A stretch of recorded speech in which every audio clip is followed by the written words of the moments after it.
Hello, I'm Maurice Powell. Welcome to A Little Like Music, Manx Radio's regular Thursday evening classical music hour. To begin the programme this evening, an overture, a very fine overture by Handel. Handel must have written at least 40 overtures if you add the number of operas he wrote to the number of oratorios, and they all have overtures. Actually, it must be more than 40. Of course, of the oratorios, Messiah is still by far and away the best known, and as far as I can see, always will be.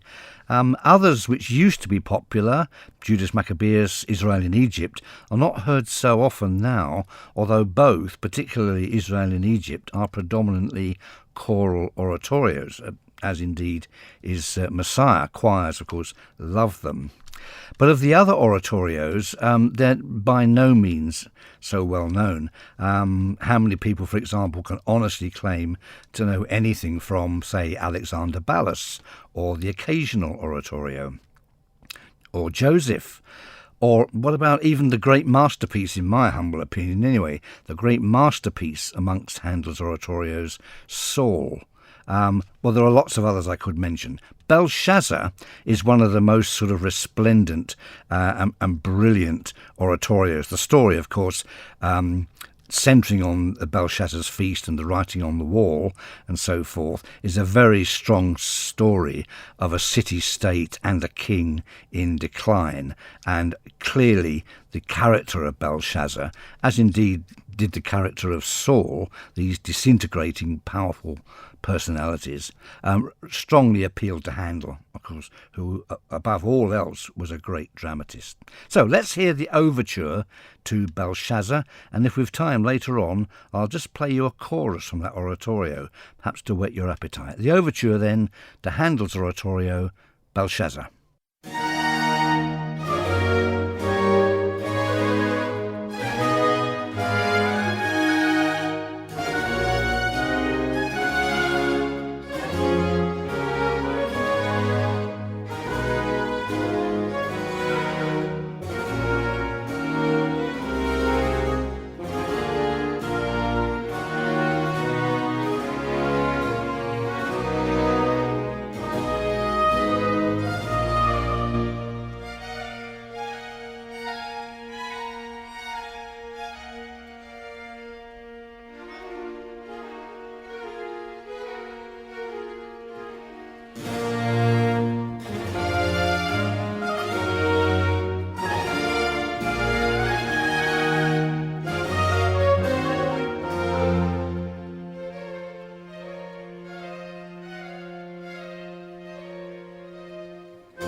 The overture to Handel's oratorio Belshazzar. As I said earlier, we may return to that oratorio for a chorus perhaps later in the programme.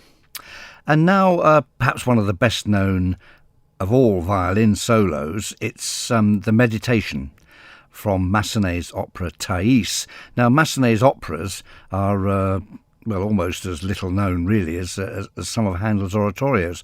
Most people know something from Manon or perhaps Werther, but he wrote over 20 operas, and Thais is one of the most resplendent and exotic.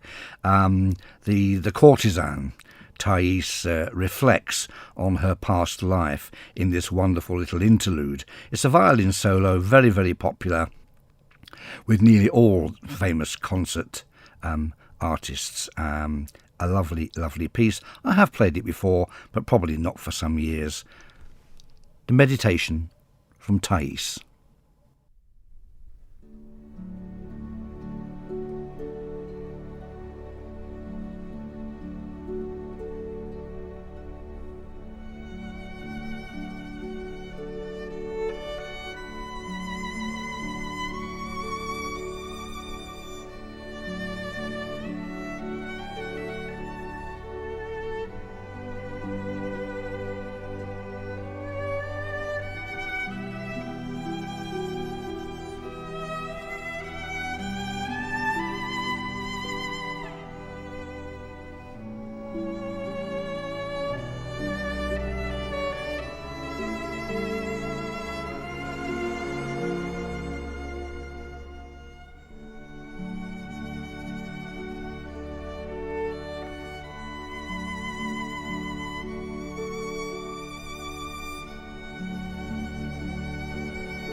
A lovely, lovely piece. The Meditation from Massenet's opera Thais, played for us this evening by Nigel Kennedy, him of the spiky hair and the Cockney geezer persona. I don't hear much of him these days. I remember going to a recital in Skipton, I don't know how many years ago, could be 30 years ago, could be more, when he was in his late teens. He came and gave a recital for Skipton Music Society, and he played Mozart and maybe a Beethoven sonata. It was absolutely fantastic. But I'm not quite sure what happened to him, really. I never bought into his idea of the Vivaldi Four Seasons, even though it sort of made his name in many ways and was a sort of a multi-million seller CD. But nevertheless, Nigel Kennedy. And now to the music of Mendelssohn. Now, Mendelssohn wrote more piano concertos than we generally hear. The G minor concerto and the D minor concerto, written in the 1830s, are the best known, and both are very fine pieces. The G minor has always been popular, but much earlier in his teens, he wrote two concertos for two pianos, which are rather fine, if somewhat rambling, but nevertheless. And he also wrote a concerto for violin and piano. He also, incidentally, wrote a much earlier violin concerto than the famous one that everybody loves and plays today. So, 1832, Mendelssohn was on his way back from Italy. He'd been on the Grand Tour, which also took him to Scotland, where he had hoped to meet Walter Scott. Unfortunately, Scott was rather grumpy when Mendelssohn and his friend turned up. He'd just moved house and didn't really have time for two young Germans, a composer and a poet. So that was a bit of a letdown. But as a result of that trip, of course, he wrote the Hebrides Overture, and later on it inspired the Scottish Symphony. So on his way back from Italy then, he passes through Munich, and some of the G minor concerto was already written. It was finished just 3 days before the premiere, which took place in Munich, with the composer as the soloist. We're going to hear the lovely slow movement, an andante, a kind of song without words, if you like, but with orchestral accompaniment. The slow movement of Mendelssohn's G minor piano concerto.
A lovely slow movement there from Mendelssohn's G minor piano concerto, the first of his 2 solo piano concertos. That's a lovely piece.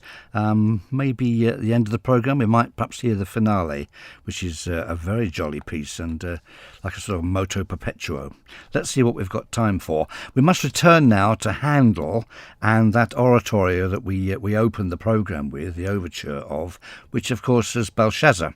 I'm going to play a chorus because I think possibly most of you will never have heard a chorus from Belshazzar, and it's good in the sort of, in your mind's ear, if there is such a thing, to compare these lesser-known choruses with the very familiar ones that we know, of course, from Messiah. This one comes at the end of Act 1. It's called By Slow Degrees, the Wrath of God. In other words, things are not turning out too well for King Belshazzar.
A fine chorus there from Handel's oratorio Belshazzar by Slow Degrees, the Wrath of God.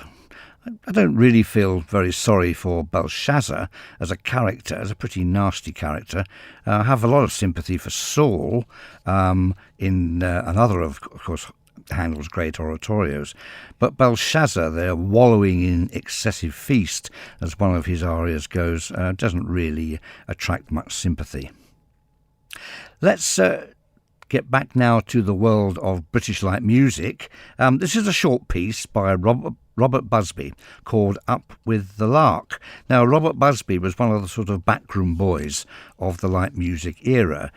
He worked with dance bands, with film music, in theatres and cinema, and wrote a number of sort of light music standards, short, melodic, lyrical or jolly pieces for almost any occasion. Dozens of composers churned out thousands of pieces like this, and they're an absolute joy. So, Robert Busby, Up with the Lark.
Up with the Lark by Robert Busby. I love a little bit of tune percussion there at the end coming in.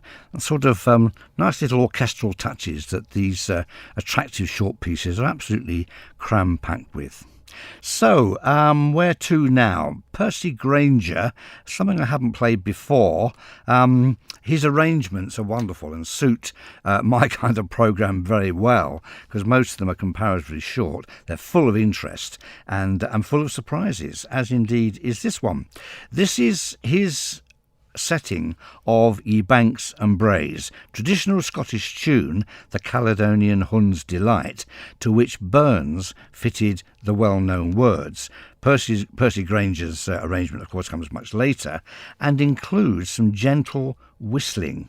I don't know what it is about whistling, but quite a few of Grainger's pieces include whistling for some reason.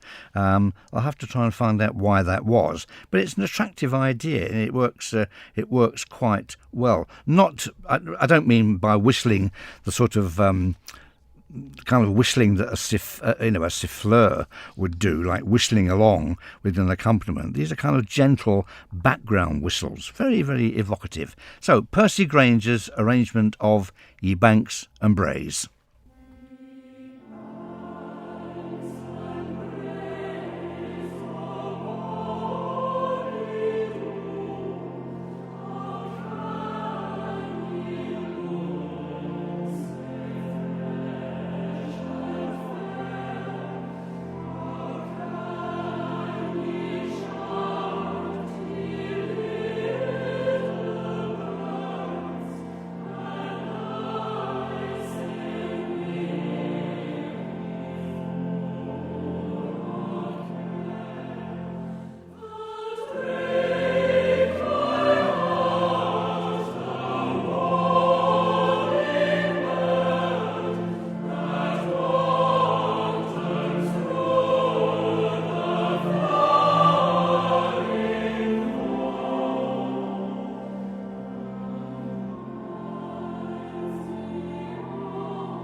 Percy Granger's arrangement of Ye Banks and Braes, complete with a little gentle whistling in the background.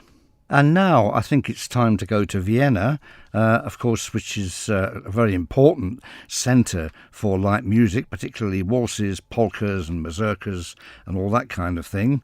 Wonderful, wonderful stuff. The Strauss dynasty, of course, dominate the field, but Lehar too wrote a number of waltzes, and of course probably the most popular operetta, The Merry Widow, ever written.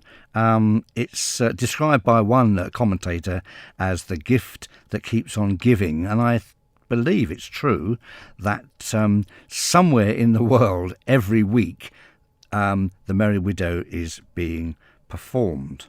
A wonderful piece. However, this is something else. This is one of his orchestral pieces. It's called The Suite de Danse, written in 1935. It's a kind of a swingy Viennese waltz fantasy, exquisitely scored. Of course, Lehar himself wasn't Viennese.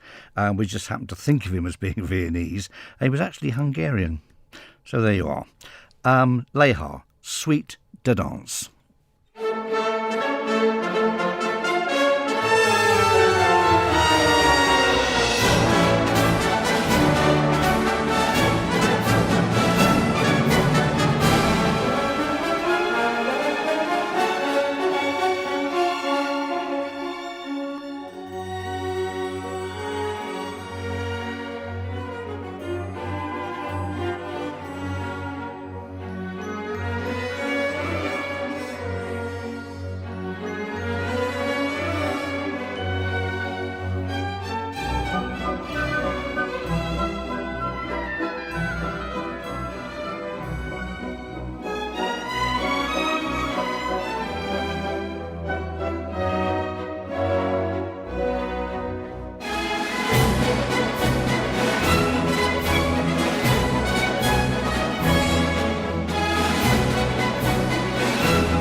The Suite to Dance by Leigh Hart, and like all good waltz sequences, it has a swirling, whirling finish.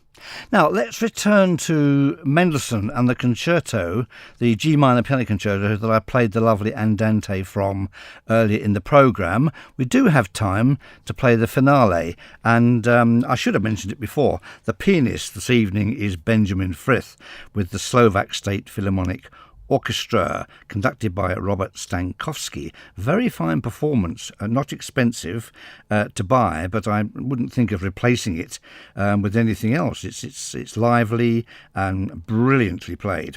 So here's the presto then from Mendelssohn's Piano Concerto No. 1 in G minor.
The very racy and exciting finale from Mendelssohn's Piano Concerto No. 1 in G minor, played there brilliantly by Benjamin Frith.